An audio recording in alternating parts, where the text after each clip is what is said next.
Hey YouTube, so today we are talking about a delightful topic, that is marking, and we are talking of the urination variety. Now, lots of people might think that marking is purely male dogs, but actually we can see this in both male and female dogs. Yep. What we mean by marking is they've literally, it's a very different look. It's not just a normal wee, right? It's a very deliberate movement. They're doing a small amount, obviously if they're females, they're doing a small amount on the ground. They're doing it very frequently. Equally, if they're a male, then often it's on a vertical surface. They're cocking their leg on something. I don't know why I got the urge to do that then. What, cocking your leg? Yeah. Did you cock your leg? I did, I don't know why. The thing is, it could be on anything. So I have a young male dog. His name is Tokyo. Yes, that's you. That is you. Yes, you monkey. You're covered. And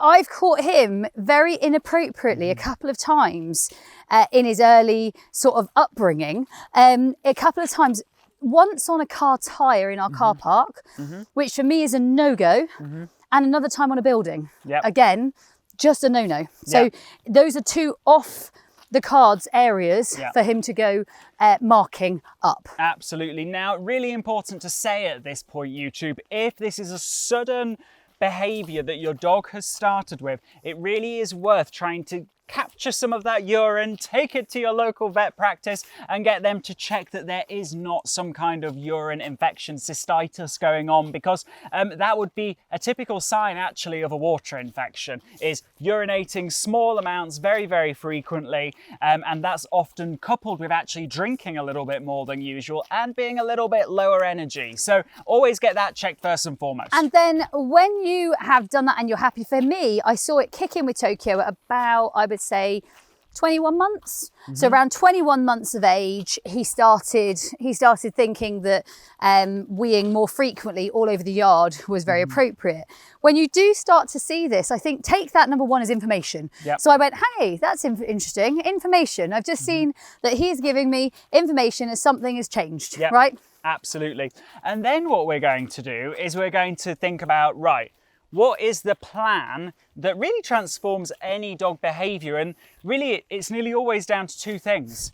We've got to reduce him rehearsing what we don't want him to do. So we've got to reduce the rehearsal of the marking and increase, potentially, the value of what we do want him to do in those situations. So number one, I stopped him having free access to our yard, and we're very, very lucky. We have a lovely home in Devon and a fairly large yard. And so I stopped him having free access to the yard, and I gave him only access to his garden if he was unsupervised. And our garden's fairly small and not that exciting, whereas the whole yard is a lot more exciting. So I removed full access. Not forever, he's got it back again now, but he did remove it for probably 3 to 4 weeks. So we removed it for about 3 to 4 weeks, which I think is really, really interesting. And really important to say about the garden is the garden was not full of things that he could cock his leg on. No plant pots. The only thing it has really in it, it's like big slabs, a couple of raised dog beds, nice big water bowl, and a little undercover area that they kind of chew bones in.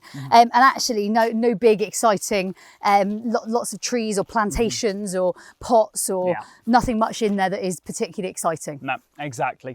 Now, the second part of limiting rehearsal with dogs that mark is actually if you spot that moment they're about to do it, we need to stop them from doing it. And that does not mean we tell them off, we intimidate them. Or we pounce on them. We pounce on them. No, we do something called an attention noise, which is just a little noise. It can be absolutely anything, whatever you think is likely to come out of your mouth in that situation, preferably I'm not going to do mine word, because it will bring him back, but you could probably get away with yours. Yeah? Yeah, go on.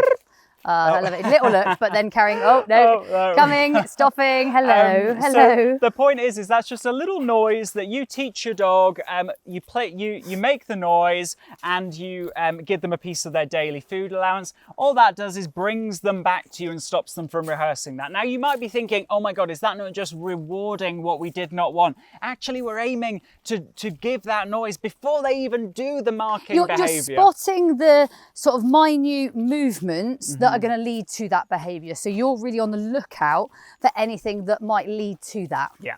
And then the next kind of element of this training is we need to teach him what we want instead. Now, the way that we do that is actually really simple. It doesn't even look like training. And that is in those areas where there's lots of marking opportunity, let's say we're in a car park, or let's say we're walking down a narrow path and there is a lamppost. Or like a hedge line that you think this is a great spot, or a big tuft of grass. Yeah. Or if I'm at a show, for example, I do agility, I don't want to put him near a bin bag, because when he's near a bin bag, he'll think about weeing up it. And for me, that's just plain rude, because someone's got to pick that bin bag up, right? And I think that we've got to consider that that's not the end place of that bin bag. So I don't like the idea of that. So no, I'm not going to put him near the bin bag. Yes, I am going to put him near the hedge. No, I'm not going to put him next to someone's car tyre. Yes, I am going to put him next to the lamppost.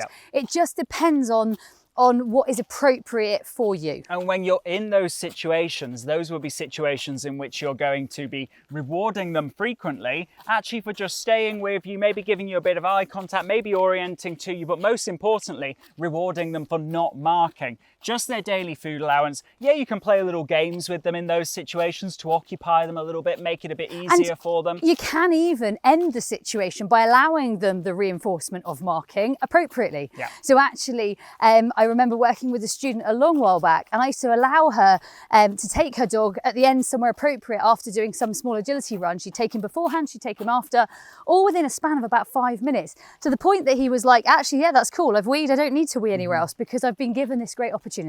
So with that, guys, dogs will become more of what they practice every day. This is all about limiting what they practice and getting them to practice what we do want. That was this episode of Absolute Dogs TV. Hit subscribe if you have not already, and we will see you next time. Remember, game changers, whatever the dog owning struggle, there's a game for that. If you haven't already, remember to subscribe to our channel. And check out our new 25-day online dog training challenge. Watch the videos, play the games, transform your dog owning struggles. As a loyal YouTube subscriber, you can get a 70% discount through the link in the description below. And if you haven't already, subscribe to the #1 most transformational dog training podcast on iTunes and Spotify, the Sexier Than a Squirrel podcast. And remember to follow us on Facebook and Instagram for more live teaching, video content and free training using the links in the description.